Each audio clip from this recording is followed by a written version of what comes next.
He just grabs my bike and he's like, "Where are you going?" And I was like, "I'm not going anywhere." He's like, "You stole that bike, didn't you?" I was like, "No." I want to take you back to when you were much younger, growing up.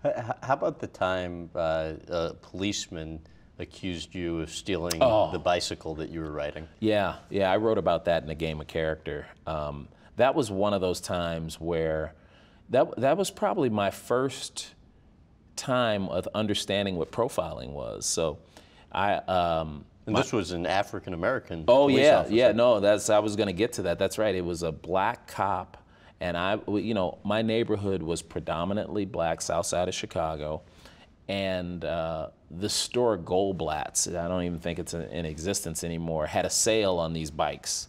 My parents bought me a 10-speed bike, and it was yellow, and it came, so you know how on a 10-speed bike, your brake cables and your gear cables all would go down to the derailleur, to the brake, those white cables. You might be too young, I don't even know if they use white cables anymore, but anyway, they didn't have the clamps for them to go around the shaft.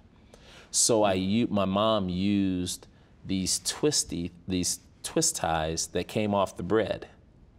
So it was a very significant cut. It was like a green and white check twisty. Well, she used those to clamp my cables to the bike. So I'm riding the bike, and this policeman stops me. I mean, he grabs my bike, and I'm riding down the street. He just grabs my bike, and he's like, "Where are you going?" And I was like, "I'm not going anywhere." He's like, "You stole that bike, didn't you?" I was like, "No, I didn't steal that bike. I don't know. Why would you think I stole this bike? I would never steal someone's bike." Apparently, someone had the same bike, which isn't that hard because it was on sale, and they used those same twist ties. Got their bike stolen. He swore it was me. And then he started trying tricky stuff like saying like, "Yeah, I saw you the other day with a guy who had an earring on." And I'm like, I have no idea what you're talking about, but this is not their bike. This is my bike.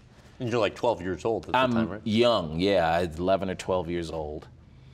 And then he started getting belligerent, and I was really upset because he wouldn't believe me. And then I was thinking, I'm gonna get in trouble for something I didn't do. So he puts the bike in the trunk of his car and puts me in the police car.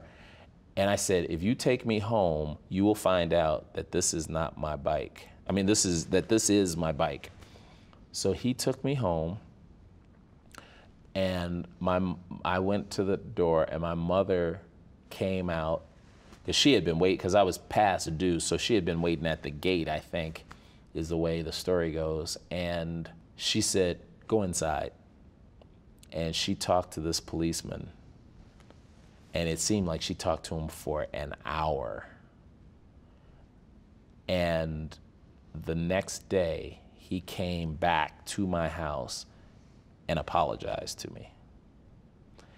And that was one of those things where, you feel like you're sort of a victim, and then at the end of it, it all worked out. I was just glad I didn't have to go to jail, but it sort of taught me a lesson about making sure before you accuse anybody, or any time, you have to know where people's intentions are and where they come from. You never know. I mean, this guy dealt with crooks all the time, and they probably look like me, young kids doing stuff they weren't supposed to.